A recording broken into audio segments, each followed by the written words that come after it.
SSC 2025 যারা Dinajpur board থেকে পরীক্ষা দিয়ে এসেছো পদার্থবিজ্ঞান বিজ্ঞান গ্রুপে যারা পড়াশোনা করো পদার্থবিজ্ঞান তোমাদের আজকে পরীক্ষা গেছে।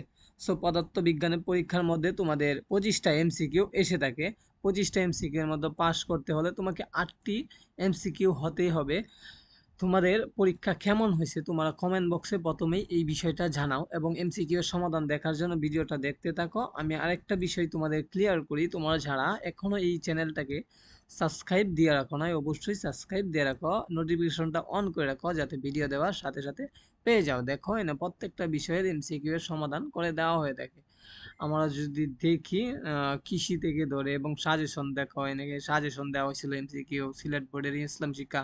হ্যাঁ, এভাবে প্রত্যেকটা পরীক্ষার এমসিকিউ সাজেশন এবং এমসিকিউ সমাধানগুলো দেওয়া হয়ে থাকে। অবশ্যই তোমরা এটা সাবস্ক্রাইব দিয়ে নোটিফিকেশনটা অন করে রাখো।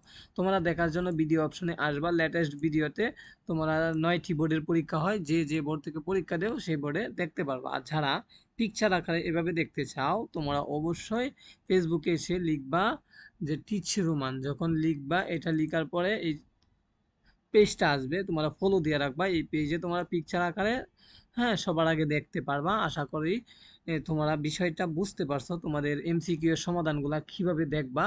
সো তোমরা ছাড়া 2025 সালে এমসিকিউ এর পরীক্ষা দিয়ে এসেছো বা পরীক্ষা দিয়ে এসেছো পদার্থবিজ্ঞান, তোমাদের এমসিকিউ এর সমাধানে কাজ চলতেছে। এটা হলো 2024 সালের 25 সালেরটা কাজ চলতেছে, একটু পরেই আপলোড করা হবে। কিভাবে দেখবা, চ্যানেলে যাও, ভিডিও অপশনে গিয়া লেটেস্ট ভিডিওতে ক্লিক করলেই তোমরা দেখতে পারবা। আশা করি তোমাদেরকে এই ভিডিওতে বুঝাইতে পারছি তোমরা কিভাবে তোমাদের এমসিকিউ এর সমাধানগুলা দেখতে পারবা।